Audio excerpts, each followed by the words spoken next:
하나님께서는 이집트에서 노예 생활을 하던 이스라엘 백성들을 구출하기 위해 10가지의 재앙을 내리시고 광야로 나온 그들을 위해 홍해를 가르시기까지 인도하셨습니다.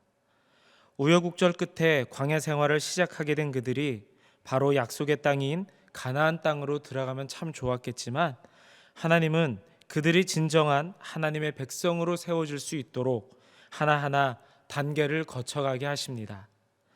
가장 먼저 하나님께서 하신 일은 노예 생활에 젖어 있었던 그들에게 하나님의 법인 율법을 주신 것이었습니다.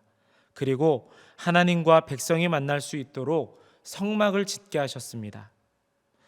이스라엘 백성은 진을 치든 행진을 하든 모든 것을 하나님이 거하시는 성막 중심으로 행하였습니다. 그리고 가는 곳에 가장 먼저 성막을 세웠습니다. 그렇게 성막을 통해 백성들은 하나님께 자신들의 죄를 회개하고 하나님의 뜻을 들으며 소통했습니다. 오늘 본문은 성막에서 봉사해야 할 임무를 맡은 사람들에 대한 내용입니다. 하나님께서는 제사를 주관하는 제사장 가문, 그리고 성막과 성물을 다루는 레위 지파를 세우셨습니다.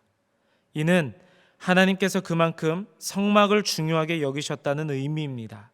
그리고 하나님께서 특별히 구별된 사람들을 세우시면서까지 성막을 중요하게 여기신 이유는 하나님의 백성으로 선택된 이스라엘 백성의 삶의 모든 것이 하나님 중심의 삶이 되어야 했기 때문입니다. 연약하고 작은 민족이었던 이스라엘을 하나님께서 부르신 것은 그들이 오로지 하나님만 믿고 그분의 인도하심에 따르는 하나님의 사람들로 만드시기 위함이었습니다. 그런데 이스라엘 백성들이 하나님의 사람이 되기에는 한 가지의 문제가 있었습니다. 바로 죄였습니다. 하나님의 사람이 되기 위해서는 하나님과 소통하는 것이 필수입니다. 그런데 죄로 인하여서 우리 인간은 하나님과 소통할 수 없게 되었습니다. 거룩하신 하나님 앞에는 티끌만한 죄악이 있어도 설 수 없기 때문입니다. 그래서 성막의 제사가 필요했고 속죄의 제사를 통해 그들은 하나님께 나아갈 수 있었습니다. 물론 이것은 전적인 하나님의 은혜입니다. 하나님은 이 은혜를 당신의 백성들에게 허락하시기 위해 사람을 세우십니다. 바로 제사장과 레위인들입니다. 오늘 말씀을 통해서 우리는 하나님께로 세움받은 사람들에게 필요한 것이 무엇이었는지를 알아보며 한편으로 우리가 하나님께로 택함을 받고 세움을 받은 사람으로서 어떠한 삶을 살아가야 할지를 함께 나누어 보고자 합니다. 제사장은 하나님께 제사를 드리고 백성들의 신앙을 지도하며 하나님의 뜻을 묻고 전달하는 사명을 맡은 사람들입니다. 제사장들은 특별히 기름 부음을 받고 거룩하게 구별되는 의식을 치름으로 제사장의 사명을 감당할 자격을 얻게 됩니다. 그들은 하나님께 제사를 드리고 거룩하신 하나님을 대면해야 했기 때문에 그만큼 더더욱 거룩해야만 했습니다. 제사장으로 부름받은 만큼 그에 합당한 거룩함이 요구되어졌다라는 말씀입니다. 대제사장직을 받은 아론에게는 4명의 아들들이 있었습니다. 나답, 아비후, 엘르아살, 이다말입니다. 이들은 대제사장인 아버지 아론과 함께 선택되었고 함께 제사장직을 받습니다. 하지만 나답과 아비후는 제사장직이 얼마나 엄중한 책임이 따르는 자리인지를 미처 깨닫지 못하였습니다. 그저 아론의 아들이라는 이유만으로 선택되었을 뿐이었습니다. 결국 이러한 부족함이 큰 실수를 범하게 합니다. 이들은 하나님께 제사를 드릴 때 하나님의 명대로 행하지 않고 여호와 앞에 금지된 불을 드렸고 이 불순종의 대가로 이들은 그 자리에서 죽고 만 것입니다. 더욱이 그들에게는 제사장직을 이을 아들조차도 없었습니다. 아들이 없었다라는 것은 하나님께 큰 징벌을 받았다라는 의미입니다. 이스라엘은 자식을 하나님께서 주시는 큰 상급으로 여겨서 자식을 낳지 못한 여인은 하나님께로 큰 벌을 받은 것이라고 생각할 만큼 대를 이을 자식을 소중하게 여겼기 때문입니다. 이들의 사건을 통해서 우리가 알 수 있는 교훈이 무엇입니까? 하나님의 거룩한 사명을 감당하는 사람에게는 이에 따른 거룩한 마음과 자세, 그리고 거룩한 일에 소홀함이 없는 책임이 반드시 필요하다라는 것입니다. 거룩한 자리에 선다는 것은 그만큼 철저하게 자신의 생각, 욕망 등을 내려놓고 오직 하나님에게만 초점을 맞춘다라는 뜻입니다. 우리는 하나님의 일을 한다고 하지만 실제로는 하나님의 뜻과는 다른 행동들을 할 때가 너무도 많이 있습니다. 몸은 교회에 있지만 마음은 그 자리에 없을 때도 참으로 많습니다. 예배를 드리지만 우리들의 마음 중심에 하나님이 안 계실 때도 있습니다.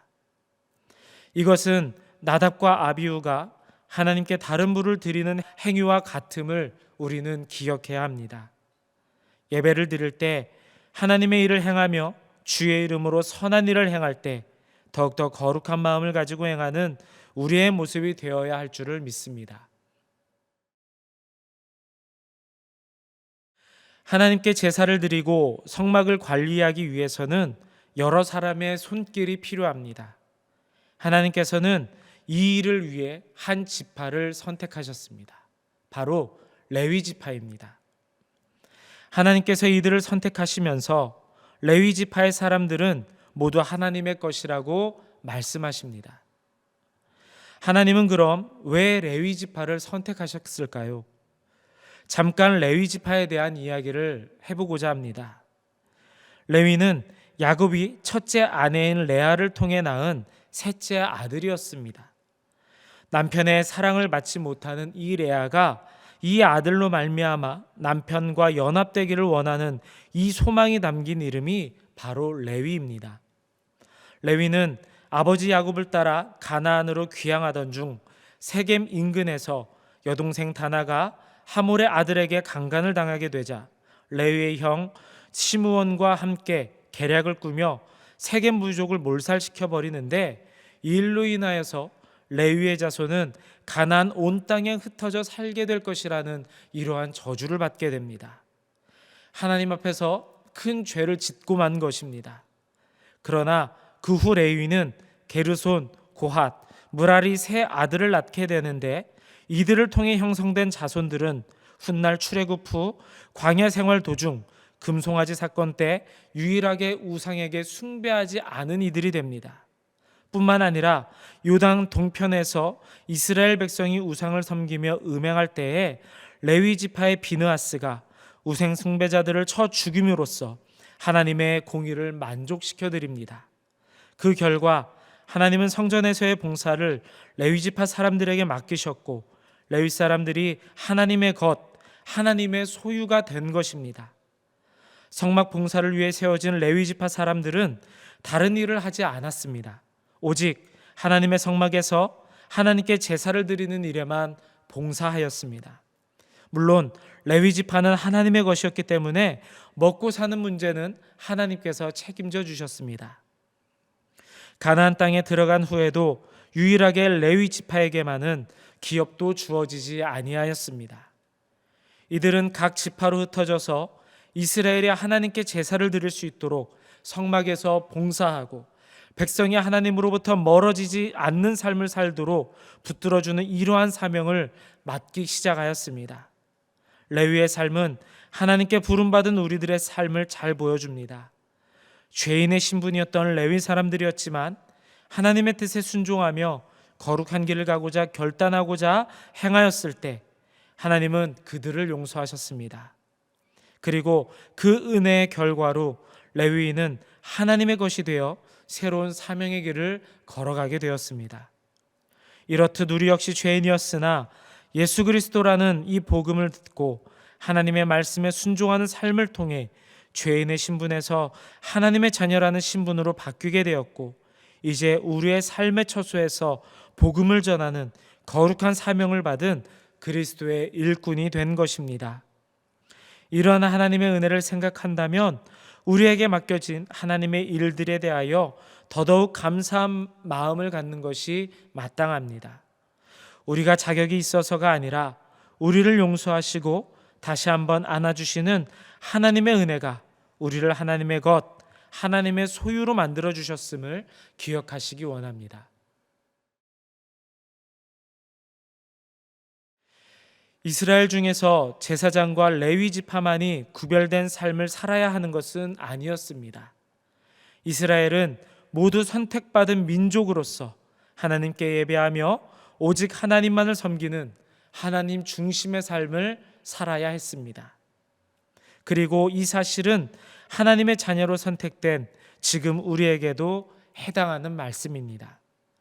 구별된 삶은 특별히 직분을 가진 그리스도에게만 요구되는 것은 아닙니다. 하나님을 믿고 예수 그리스도를 구세주로 고백한 사람이라면 누구에게나 요구되는 삶입니다. 구별된 삶은 하나님의 자녀로서의 삶입니다. 구별된 삶은 예수님을 마음속에 모시기 전의 삶에서 벗어나 거룩한 삶을 살아가는 것입니다. 또한 거룩한 삶은 하나님의 말씀대로 살아가는 삶입니다. 하나님의 말씀대로 산다는 것은 세상 모든 사람이 예스라고 해도 그것이 하나님의 말씀에 위배되는 것이라면 노라고 담대히 말할 수 있는 것입니다. 사람들이 이 정도는 괜찮아, 아무도 뭐라고 하는 사람이 없어 라고 말한다 할지라도 오직 하나님의 말씀만 마음 중심에 두고 그 말씀을 따라 살아가는 이러한 삶입니다. 시편 18편의 말씀을 보면 다윗은 수많은 어려움과 여건과 유혹 속에서도 끝까지 하나님만을 바라보며 하나님의 말씀만 지키며 살아왔노라 라고 고백하는 것을 볼 수 있습니다. 여러분, 거룩한 삶이란 바로 이러한 것입니다.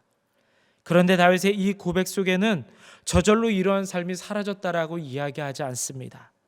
거룩한 삶을 내가 살아가기 위해 더욱더 하나님을 온전히 바라보기를 원하며 말씀 지키기에 노력했다라는 것을 말씀을 통해서 우리가 느껴볼 수가 있습니다.